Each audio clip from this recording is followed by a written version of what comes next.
सार्वभौम समाजवादी धर्मनिरपेक्ष लोकशाही गणराज्य घडवण्याचा व त्याचा सर्व नागरिकांस सामाजिक आर्थिक व राजनैतिक न्याय विचार अभिव्यक्ती विश्वास श्रद्धा व उपासना यांचे स्वातंत्र्य दर्जाचे व संधीची समानता निश्चितपणे प्राप्त करून देण्याचा आणि त्या सर्वांमध्ये व्यक्तीची प्रतिष्ठा व राष्ट्राची एकता आणि एकात्मता यांचे आश्वासन देणारी बंधुता प्रवर्धित करण्याचा संकल्पपूर्वक निर्धार करून आमच्या संविधान सभेत आज दिनांक 26 नोव्हेंबर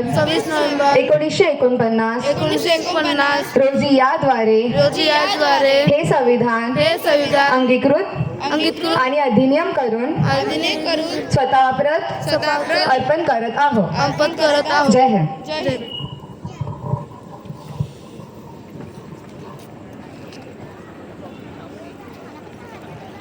यानंतर स्वागत गीत होईल.